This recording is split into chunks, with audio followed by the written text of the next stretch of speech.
Hi everyone, welcome back. My name is Amoria, and today we will be talking some more about grief. I am not going to lie. I am going through a phase of more intense grief and possibly some depression. So it kind of took a lot for me to come out here today, but I'm really trying to make myself feel better, and I thought maybe it would be helpful to people just to be honest about how I'm feeling. Maybe they'll feel like they're not the only ones who have felt this way. And even though the very last video that I made was about dealing with grief, obviously even I have trouble sometimes practicing the advice that I give, especially during depressive episodes. This time around, I'm struggling a little bit with self-worth and still feeling quite emotional, so this will probably be another, somewhat emotional video for me. There are definitely certain thoughts that my brain keeps looping and not really letting go of, so I'm just going to talk about them in hopes that they do go away. I guess for starters, when I reflect on the type of sister that I was and how I treated other people, I just question, why did all of this happen to me? I don't understand what I ever did to deserve being treated this way. It really hurts that I'm not viewed as one of them anymore, or human enough, and no matter what I say or do, I will still just be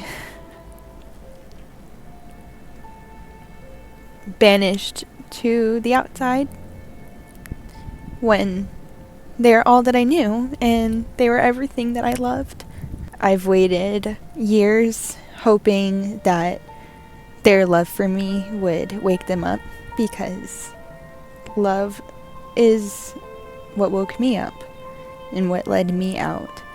So I thought if I just loved them enough, still, even after leaving, that one day it would help them leave. We had been friends for years. We built so much together. We have so many memories together. We were supposed to be lifelong friends. We promised each other. We talked about our weddings and the kids we would have had and how we would have always been in each other's lives. I don't know why watching me go through injustice wasn't enough for them to question the inhumane treatment. How could they have ever truly loved me and now pretend that I don't exist? I wouldn't wish this feeling on my worst enemy, to be honest.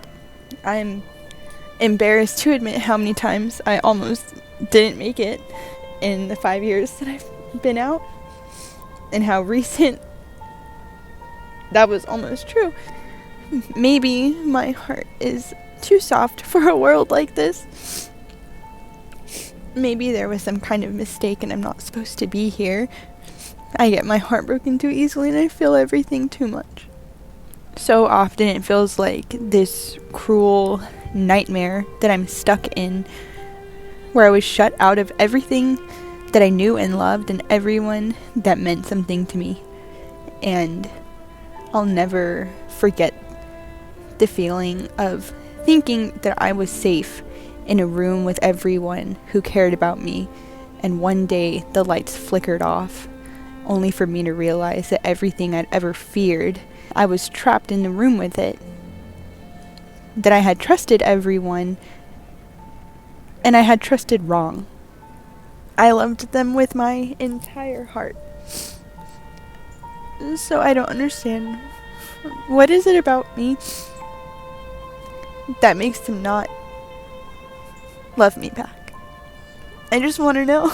This genuinely was not supposed to happen. I'll never have any more experiences with them. I'll never hear their laugh again. I'll never see their kids. I'll never see them get married. and all just because I was assaulted. Like, how is that my fault at all? This wasn't supposed to happen. I think there's no denying the depth at which I cared about the Jehovah's Witnesses that I was close to, and even my congregation. I guess maybe freedom has a price, and it cost me 8 people that I will always love for the rest of my life, and my congregation, and many more Jehovah's Witnesses, but really 8 people that I will always love and wish them the best. Even my ex. And if anything, I hope that if they ever want to leave, that they know that they can always reach out to me. I will always love them. Nothing has changed, and I will always provide a helping hand if you ever need it. I promise. Any time of the day, you can always reach out to me. I hope that my love for them transcends the silence and distance that is between us. I hope that they always know that I still care about them.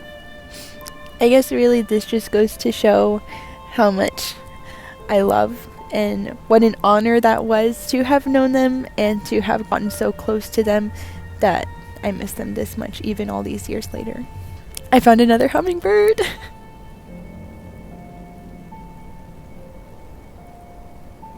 I love seeing all the hummingbirds. They're a nice reminder to be a little more lighthearted. And also, hate to admit it, but now I see that I was letting myself dive into the canyon a bit, so maybe it's time to walk myself back out. I lost a lot, but I gained myself, and that is something that's irreplaceable. I would so much rather love myself and know how to set boundaries and make decisions for myself that builds trust with myself and try again when I'm ready. I would much rather that than be stuck somewhere where I never know what unconditional love is and where I don't love myself. So, of course I miss everyone. That is so natural. But I've gained so much more. I have freedom, and that is priceless. And honestly, I think I would rather feel this pain than to have never loved that deeply. I would rather experience life to the fullest with all of its ups and downs than to just live a very surface level life. Grief and mourning are so hard sometimes. They're so intense, and sometimes it really does feel like I'll just be there forever, and that's all that I'll ever know. But it's not true. I definitely struggle with depression related to the shunning and also some social anxiety, so I do worry about seeing witnesses. But honestly, there's so much that is out of my control. I can only take each day one at a time. And honestly, I'm still proud of myself. I pushed myself to come outside. I've been eating a little bit. I've been having a hard time eating, but I am trying. I'm still doing my best, and honestly, that's all that I can ask of myself right now, and I think I'm doing really well. I want to turn this day around. Here is the view, by the way, but let's go hiking, okay? Also, I want to shout out the people that I have met since leaving. I've met a lot of ex-Mormons, 1 or 2 ex-JWs, some other ex-cult members. Even within activism, that was really cool. And even the ex-JW community online, you guys are so supportive, and I just want to say thank you for all the kind comments that you leave. It means so much to me, especially on days where it's really rough for me emotionally. I really appreciate it. I also didn't really consider if this is poison ivy or poison oak or not, but I don't think so. I think it's just regular ivy, right? I guess I'll be finding out soon. Look at this beautiful view. I'm starting to feel so much better. You know, I think I'll love them forever, and I'm okay with that. It was an honor to have known them, and as cliche as it might sound, I think it was an honor to have my heart broken by them, to have felt that deeply for someone other than myself, and for 8 of them, I'm happy to have experienced that. It was irreplaceable. And I've gained an irreplaceable love for myself along the way.